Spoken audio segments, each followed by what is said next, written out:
Hey everyone, welcome back to another deep dive. Don't forget to hit that like button, subscribe to the channel, and click the bell icon so you don't miss out on any future deep dives. Today we're taking a closer look at a fascinating alliance that's quietly shaping the world. It's called IBSA, which stands for India, Brazil, and South Africa. Whether you're a UPSC aspirant getting ready for those international relations questions, a student curious about global dynamics, or just someone who wants to better understand, the forces at play on the world stage, this deep dive is for you. Yeah, what's really interesting about IBSA is that it often gets overshadowed by these bigger, louder alliances, like BRICS, for example. But trust me, this trio of democracies from three different continents is doing some truly important work. They're like the quiet achievers working behind the scenes to amplify the voices of developing nations and tackling some of the world's toughest challenges. I was reading through the material, and I have to say, IBSA's origin story is pretty cool. Like, it all began back in 2003 with the Brasilia Declaration. This was a moment when these three nations decided to join forces and kind of reshape the global landscape. Exactly. And it wasn't just about forming another talking shop. IBSA is built on this foundation of shared values: democracy, human rights, the rule of law. These aren't just buzzwords for them, they're the guiding principles behind everything they do.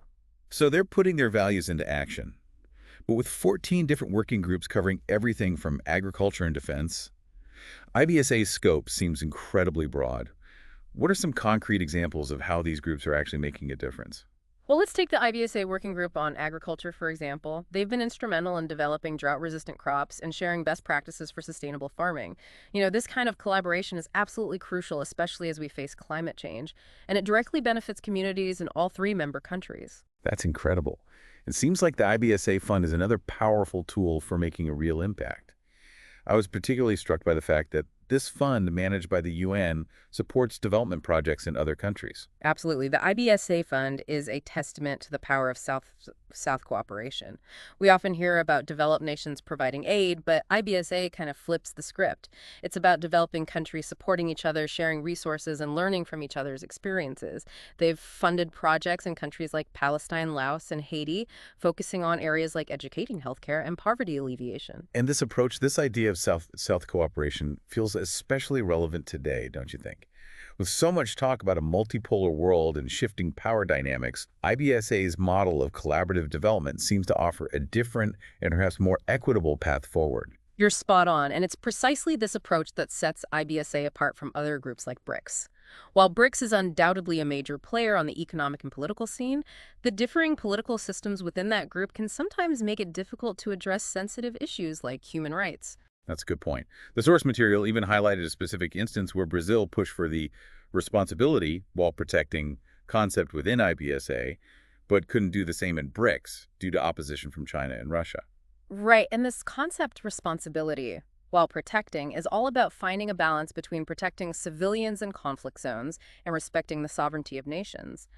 Brazil's success in advocating for this principle within IBSA demonstrates the group's commitment to human rights and its ability to engage in open dialogue even on challenging topics. It seems like that ability to have frank conversations and find common ground is one of IBSA's greatest strengths. But it also makes me wonder, can this alliance with its focus on values and cooperation really thrive in a world that often feels driven by self-interest and competition? That's the million-dollar question, isn't it? And it's one we'll definitely be exploring further in this deep dive. IBSA is facing kind of the same headwinds as any multilateral organization these days. You've got global power shifts, economic uncertainties, and even internal challenges within the member states themselves. It's like they're trying to navigate a jungle gym while riding a unicycle. But on a serious note, how can IBSA stay relevant and effective in the midst of all this? Well, one key is adaptability. IBSA's flexible structure with no rigid bureaucracy allows them to respond quickly to emerging challenges and seize new opportunities. Think of it like a nimble startup compared to a massive corporation. So it's like they can change direction faster than a hummingbird. Yeah. I like that. But agility alone won't solve everything right. What about the potential for diverging interests between India, Brazil, and South Africa? As these countries grow and their priorities shift, could that create friction within IBSA?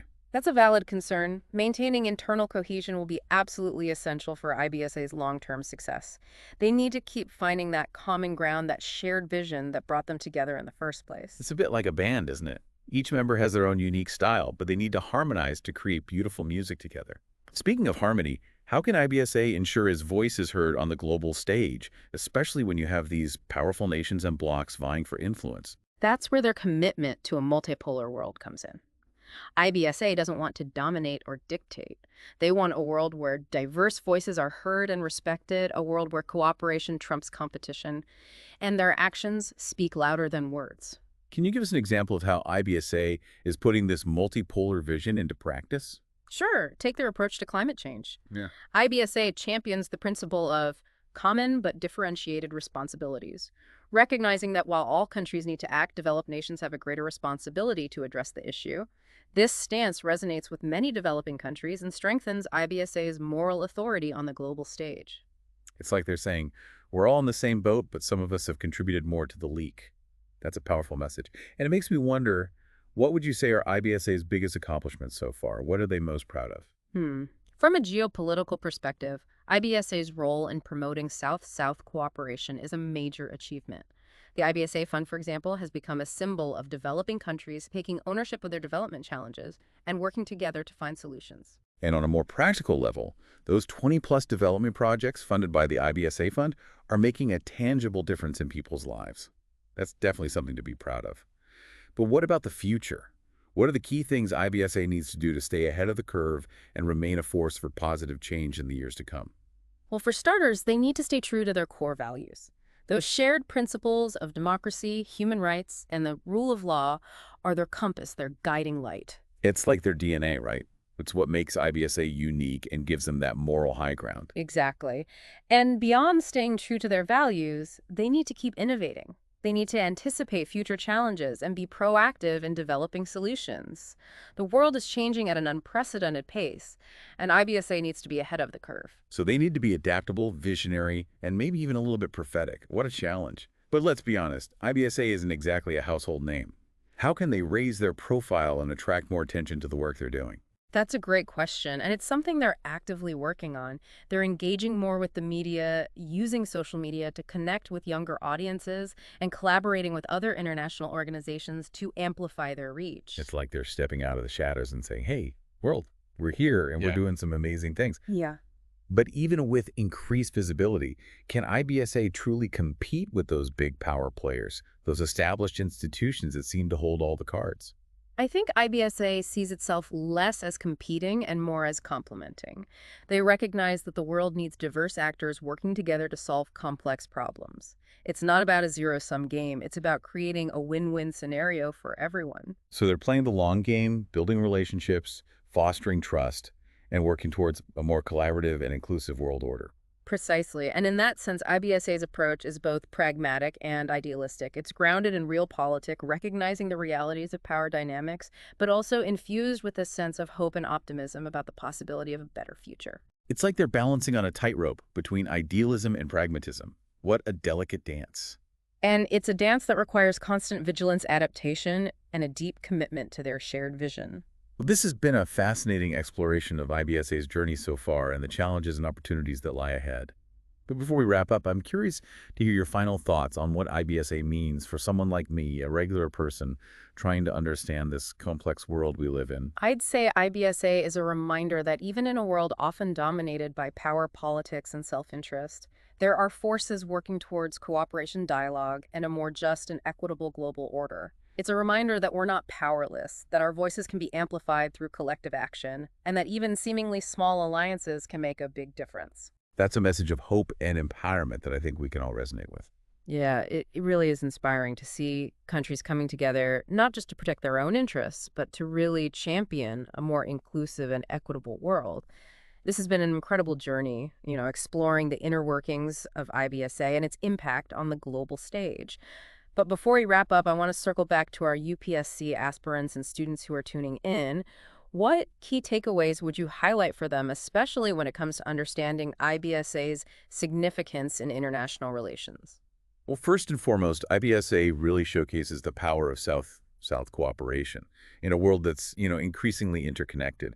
Understanding how developing nations are forging these alliances and tackling common challenges is crucial for really grasping those complexities of contemporary international relations. It's like studying a different map of the world. one where the traditional power centers are being challenged and new partnerships are emerging.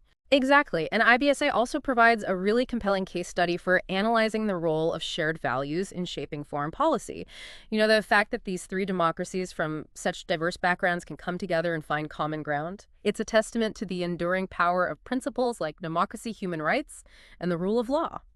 It's a reminder that international relations isn't just about power plays and economic interests, but also about, shared aspirations and a commitment to building a better world. Absolutely. And for those preparing for the UPSC exams, IBSA offers a rich tapestry of topics to explore.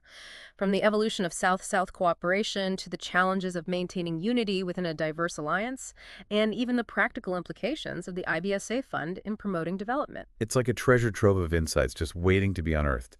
So to all our listeners out there, whether you're a UPSC aspirant, a student, or just someone with a curious mind, I encourage you to delve deeper into the world of IBSA. Explore their website, read up on their projects, and see how these three nations are quietly shaping the future. And remember, in a world that often feels chaotic and unpredictable, IBSA offers a beacon of hope. A reminder that even amidst differences, we can find common ground and work together to create a more just and sustainable world. Beautifully said. It's a message that resonates deeply and one that we should all carry with us as we navigate the complexities of our interconnected world. So to all our listeners, thank you for joining us on this deep dive into IBSA. Don't forget to like, subscribe, and hit that notification bell so you don't miss out on our future explorations of the forces shaping our world. Until next time, keep those minds curious and keep diving deep.